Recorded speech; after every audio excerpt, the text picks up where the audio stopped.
Continuando con nuestra serie Historias de sobrevivientes, esta semana y durante 2 más veremos la vida de Juan, el discípulo amado. Juan escribió 3 cartas, primera, segunda y tercera de Juan, un evangelio que lleva su nombre y una visión, el Apocalipsis. Juan era el más joven de los 12 y se lo conoció como el discípulo a quien amaba Jesús. A él Jesús le confió la custodia de su madre poco antes de morir. Después de la ascensión de Jesús, Juan se mudó a Éfeso, antigua ciudad griega, donde pasó la mayor parte del resto de su vida, y llevó consigo a María, madre de Jesús.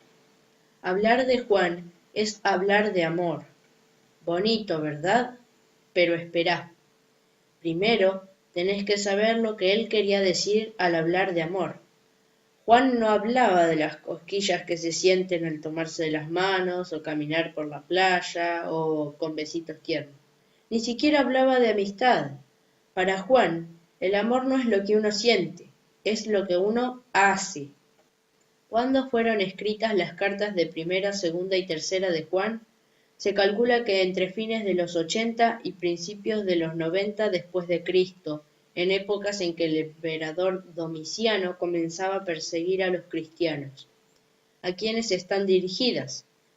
Primera de Juan 2, 12 al 14 identifica 3 grupos de personas: padres, jóvenes e hijos, como si fueran 3 grupos etarios distintos, pero no distintos por su edad cronológica, sino por su edad espiritual. Los padres serían las personas con más antigüedad en la fe, con mucha experiencia. Los jóvenes, aquellos con mucha fuerza, pero un poco menos de experiencia. Y los hijitos, personas recién conociendo el Evangelio. ¿Cuál es el propósito de las cartas? ¿Por qué Juan las escribe?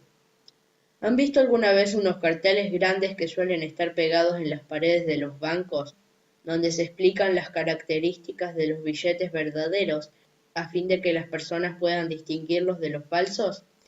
Bueno, algo así pasaba en la época de Juan, pero no se trataban de billetes, sino de cristianos.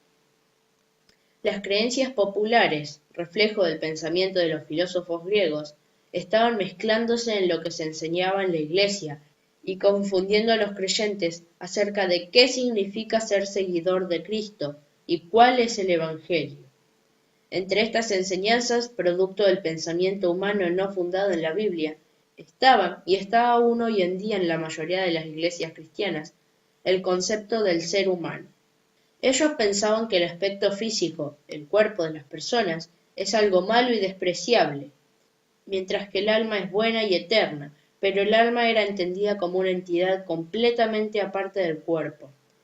En contraposición, la Biblia, en Génesis 2:7, nos dice que Dios formó al hombre del polvo de la tierra y sopló en su nariz aliento de vida, y fue el hombre un ser o alma, en otras traducciones, viviente. Así, en el momento que el polvo y el aliento de vida se encuentran, el polvo se transforma en cuerpo y el aliento se transforma en espíritu del hombre, y la interacción de ambos, los dos funcionando juntos, dan como resultado el alma.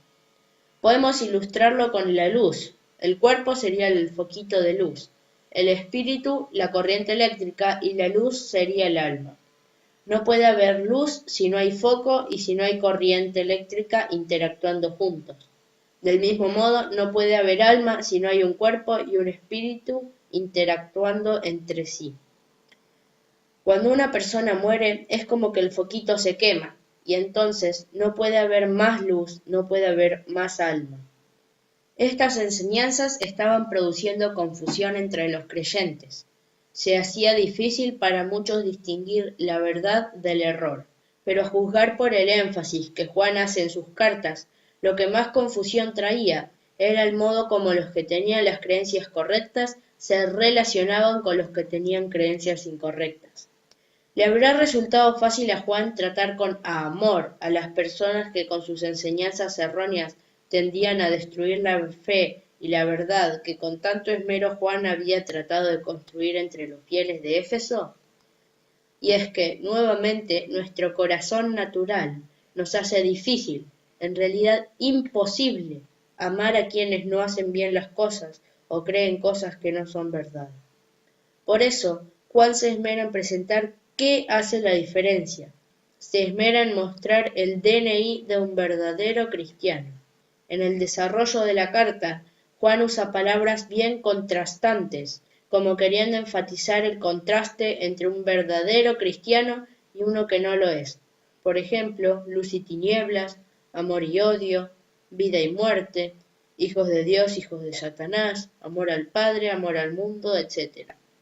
Además, menciona 4 elementos que marcarán la diferencia. Como primer elemento tenemos la doctrina. Todos los que digan que Jesús no es Dios no son auténticos. Como segundo elemento, el Espíritu Santo. Los verdaderos cristianos tienen una seguridad interna que es el testimonio del Espíritu Santo que los convence de que son hijos de Dios.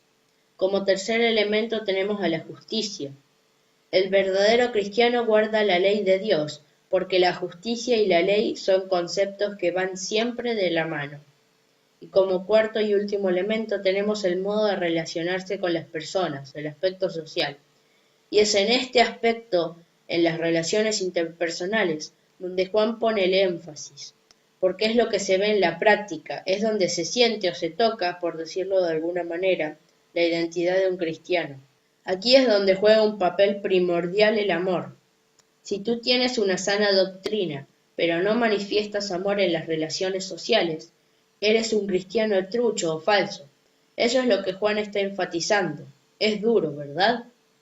Y si recordamos lo que analizábamos la semana pasada acerca de las cosas que salen de adentro de nosotros ante las dificultades, ante los compañeros que nos abandonan, que hablan mal de nosotros, que se quedan callados cuando tienen que defendernos, podemos comprender cuán difícil es ser un verdadero cristiano. Ah, sí, no es difícil, sino imposible por nuestros propios medios. Por eso quiero recordar ahora el versículo que mencionamos la semana pasada. Segunda de Timoteo 1:7 dice que Dios nos ha dado espíritu de poder.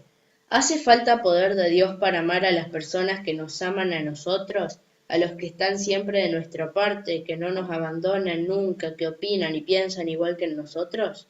Claro que no, eso nos sale naturalmente, pero para amar a los que nos dejan solos, para amar a los que nos hacen daño, hace falta el poder del amor. Ese es el título de nuestra lección esta semana. Y ese poder solo puede provenir de la fuente de amor que es Dios. No está en nosotros mismos. Tenemos que tomarlo del Señor. Veamos cómo los principios del Evangelio son los mismos, ya sea en las cartas de Pablo o en las de Juan.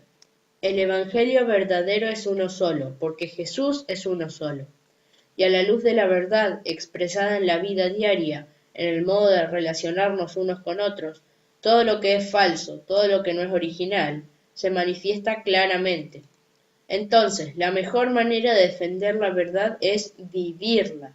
No es tan necesario defender la enseñanza bíblica de la creación con argumentos históricos o evidencias arqueológicas o pruebas científicas. Sí, todo eso ocupa su lugar, pero solamente la demostración práctica del poder del amor en nuestras vidas es lo que va a determinar la predicación del Evangelio.